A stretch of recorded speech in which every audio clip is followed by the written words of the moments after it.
Hello everybody, welcome back to Pyrexia of English. So this is the day 2 of our vocabulary series. As you know that we have started a series where I will be telling you one word every day for the next 45 days.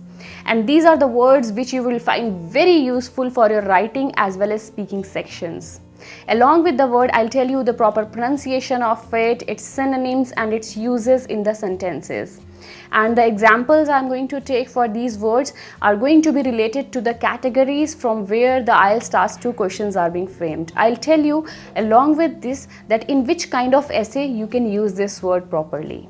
So guys, without wasting any further time, let us proceed towards the word. But before that, if you are new to this channel, don't forget to hit the subscribe button and also press the bell icon so that you don't miss the future content.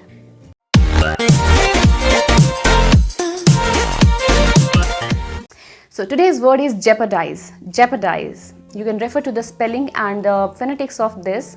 Jeopardize.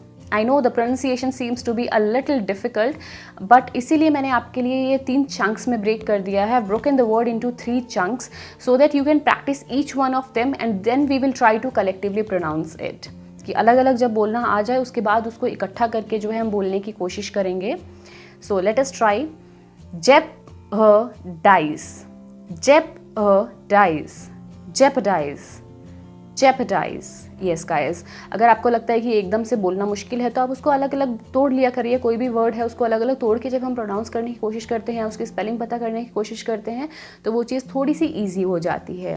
Usually जो है लोग इसको miss pronounce करते हैं, इसको jeopardise बोला जाता है. So guys, it is not jeopardise. इसकी जो करेक्ट प्रोनाउंसिएशन है वो है jeopardise.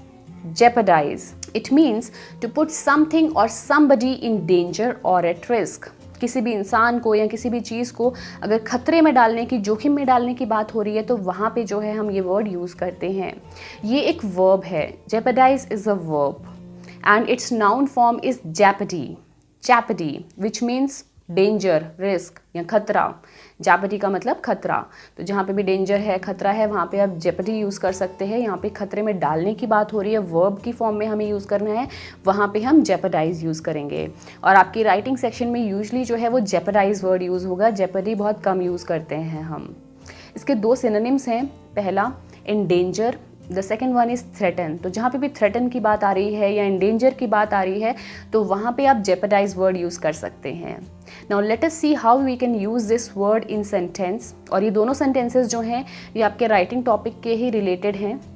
The first example is, by using mobile phones while driving, people jeopardize the life of others on the road. कि गाड़ी चलाते हुए लोग अगर मोबाइल फ़ोन यूज़ करते हैं तो बाकी जितने भी लोग रोड पे हैं वो उन सब की ज़िंदगियों को खतरे में डाल देते हैं. तो मतलब खतरे में डालने की बात हो रही है, डेंजर की बात हो रही है लोगों की लाइफ को. तो इसीलिए यहाँ पे हमने जो सब्स्टिट्यूट यूज़ किया है उसकी जगह पे, डेंजर की जगह पे, वो है jeopardise. And the second example is, hiring inexperienced candidates or employees may jeopardize company's future growth.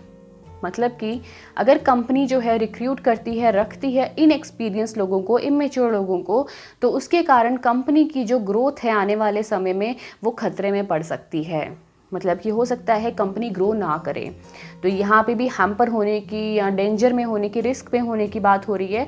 So that is why we have used the word jeopardize here. So guys, now let us have a look at the categories where you can use this word. तो बहुत सारे topics हैं writing में भी, speaking में भी हमारे पास जहाँ पे हम ये वर्ड यूज़ कर सकते हैं एफिशिएंटली.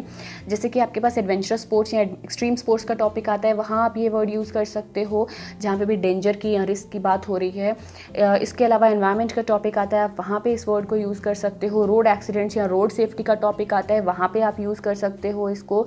जैसे कि सर्चिंग ऑफ फ्यूल है इन एक्सट्रीम लोकेशंस, वहाँ पर आप यूज़ कर सकते हो.